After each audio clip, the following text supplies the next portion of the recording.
Glenn Beck will be on the program at the bottom of the hour to discuss his great new book, Liars, How Progressives Exploit Our Fears for Power and Control. Glenn Beck is a good friend. I have good friends on all sides of this election. I mean, not on the liberal side, but all sides of this election. Sean Hannity is one of my best friends. I've known him forever. So that's the way it is. And we're not here to discuss the election or anything else. I want to talk about his book. It's an outstanding book, and I know they put a lot of work into it. And it's definitely worth taking a look at and purchasing and so forth. So we'll have Glenn on at the bottom of the hour. Glenn Beck, how are you, sir? Very good, sir. How are you? I'm doing very, very well. You're in beautiful Texas. I love that state. You should come down here. It's one of the only free places left in America. It's true, but you know, Virginia's not that bad. But you're right. You're right. Well, let me ask you something. And this is a very serious question, Glenn Beck. My question is this. How did you come to your conservatism, and when did you come to it? I don't want to do 10 minutes of this. I want to get to your book, which is very powerful. But I don't know the answer to that. First of all, I think I've always been a fiscal conservative. You know, the first president I voted for was Ronald Reagan, and I believed in the Reagan vision. But I really didn't believe deeply in anything. I sobered up, about 32 years old, and I was reading a book by Carl Sagan. It was called The Demon-Haunted World, and it was really about technology and how technology can really throw us off if we don't keep up with it. And he was using a lot of comparisons to the Catholic Church, and I was a Catholic at the time, but I never went to church. I wasn't really a Catholic. And I got so mad at this book, I actually threw it across the room. And it stunned me, and I thought, where did that come from? I'm not really a Catholic, and he's made me so angry with bashing the Catholic Church. At the same time, I was reading a lot of Thomas Jefferson, and I read a line that I'll never forget, and in it, a letter to Peter Carr, his nephew, he said, "Question with boldness even the very existence of God, for if there be a God, he must surely rather honest questioning over blindfolded fear." And so I decided I really didn't know if even God existed. I didn't know what I believed on any front because I was just taking other people's words for it. And so I went to Yale for one semester because it's all I could afford. Then I went to the bookstore and I just bought books, and I looked for people that would disagree with each other. I mean, I went Alan Dershowitz and Adolf Hitler and read everything that I could get my hands on. I had the library of a serial killer for a while. I would put things out. I decided I would reject believing in anything until I knew it to be true, and then I would put it back inside of me, and if it disagreed with something else that I thought was true, then I'd take them both out and examine them again because obviously one of them was wrong. And, So you went through this process, and you came out the other end as a conservative. Yeah, but I don't even know what that means anymore. You know, I don't know what that means. I came out believing in the principles that founded our country. I believe the Constitution and the Declaration of Independence are sacred documents. I think those are they are American scripture. Yes. It's just riddled with truth all the way through it, every word. I know those to not only be true, but self-evident. And so whatever that makes me, that's who I am. All right. I want to get into your book. It's actually it's an outstanding book. Liars, How Progressives Exploit Our Fears for Power and Control. You know, when I started reading it, I thought, okay, here's another book on this stuff, but it's not another book on this stuff. What is your basic premise of this book? Basic premise, Mark, is that there has been a concerted effort since around, really since the beginning of Marx and a little bit before that, a concerted effort here in the United States of taking socialism and repackaging it and controlling of people's lives and to get away from the Constitution. And the first one to really bring it into the government was a Republican. And if you know the stories of these people and you know what early progressivism is, you'll see that it hasn't changed at all. And it keeps working over and over and over again. And we all know these things are lies. So, A, how can these people sleep at night? And B, how come we keep falling for the same thing over and over again, even though we know they're lies? And so this is a deep dive into the history of progressivism, but not dates and names you have to memorize or anything like that. It's more of the story of who these people are and explaining how they actually, many of them, I don't know how many now, but many of them actually thought they were doing good. Now that it has been so wildly discredited all around the world, you have to be an imbecile or a liar to believe these things and push these things. I mean, how do you say that democratic rule and the progressive movement helped Detroit? It clearly didn't. It clearly isn't. So why are you still on that bandwagon?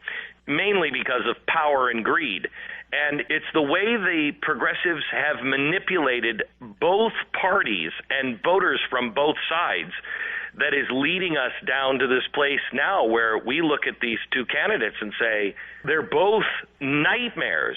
Well, it's because both parties have deep roots in progressivism, and both of them are giving answers based on the progressive playbook, whether they know it or not. The way they create people to support these positions, not using their noggins, not looking at experience and so forth, you point out, is this fear factor. That's the bottom line. Yeah, and Mark, it was amazing. I put this book out. It was on the bookshelves the week of the Democratic Party conference. I mean, everything you saw with the Democrats and the Republican at the convention, everything you saw was right out of the book. They were going play by play, and the winner was clearly defined. And let me explain. In the book, we talk about how you have to use fear, and I start at the cavemen. I mean, we worked with behavioral scientists and behavioralists to be able to say, here's the theory. Does this check out?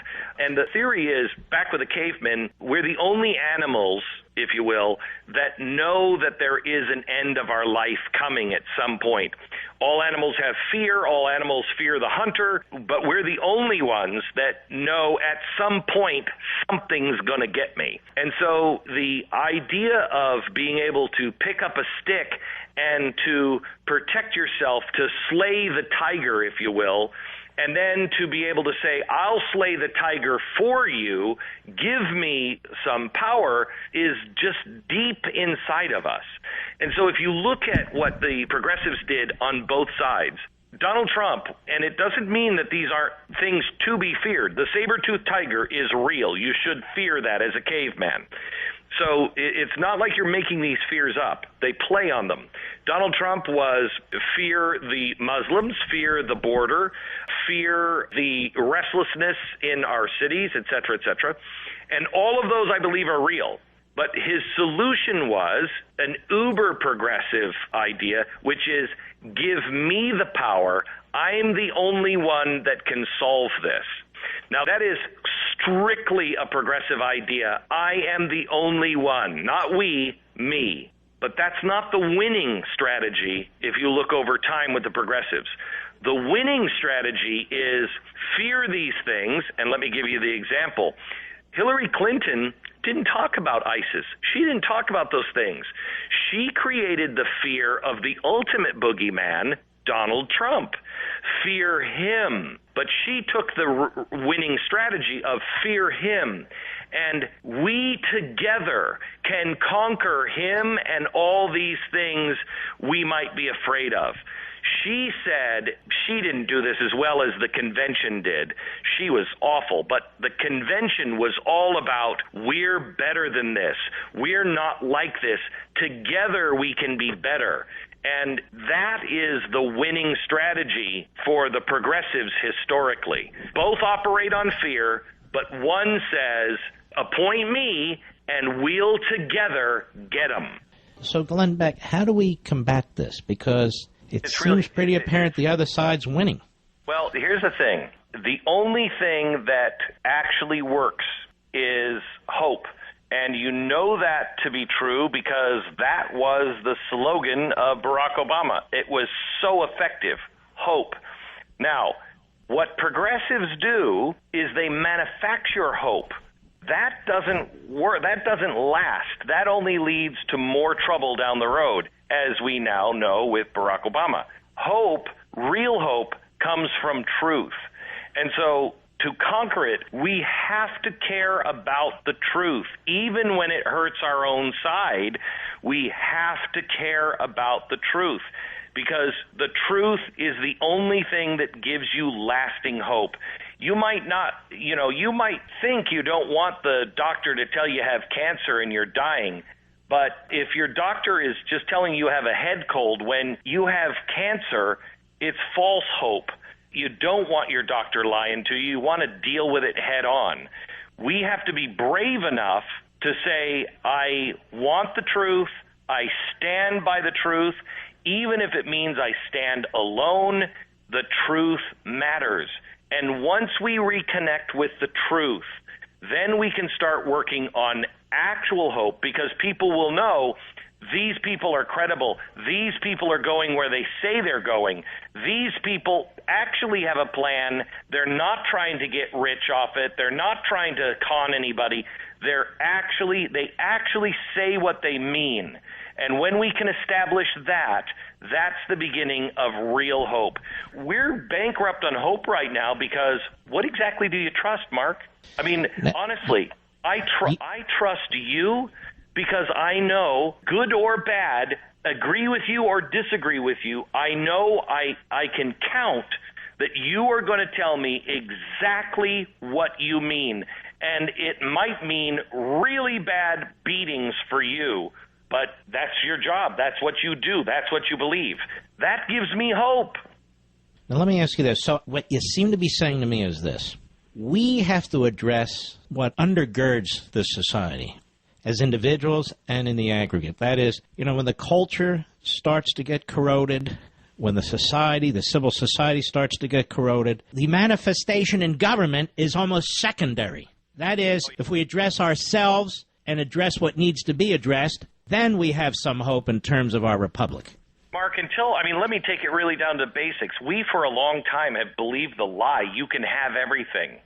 You can have everything. You can be everything. You can be a super mom at business and a super mom at home. No, you can't. No, you can't. Make a choice. You can be a great businesswoman and a pretty good mom. I can be a pretty good dad and be a great businessman, but if I have to choose. One of these things is going to be sacrificed, and it doesn't give the next generation any hope because they know that's a lie. You have to stop telling the lies to yourself and to your own family first. I had false hope for a long time. I'm an alcoholic. I lied to myself about everything. I just told you. I didn't even know what I believed. I believed the things that I was told or were convenient for me to believe or would help me get through the day. That ended up horribly. The only thing that gets me going every day, that keeps me going through, is I know the eternal truth. I may not know the truth of this guy or that guy exactly, but I know the principles that my life and a good, decent, successful society is built on. And if you start restoring those eternal principles, hope returns, common sense returns, entrepreneurship returns, success returns, happiness returns. There's not enough time to get into this because we're going to have to go here, but the Founding Fathers agreed with you. That's why they wrote the Declaration of Independence. You started with that on the program. This whole notion of the state of nature and natural rights and where our unalienable rights come from, this supernatural force. They talked about the Creator and divine providence and so forth. Even for people out there who don't believe in God, atheists, or maybe you're agnostic or something, our society was formed around that notion, the one that Glenn's talking about. Mark, it doesn't matter if you believe in God or not. Thomas Paine, there are certain truths that are proven over thousands of years, and they're basic. You don't have to believe. You can call them the 10 big tips from Bob, or you can call them the 10 commandments. But those commandments we know are true for a civil society to work. Glenn Beck, it's been a pleasure. The book is Liars, How Progressives Exploit Our Fears for Power and Control. You can get it anywhere. You can hear him anywhere, pretty much, and also on Patriot Satellite. Take care of yourself. Thank you very much, Mark. God bless. All right, God bless.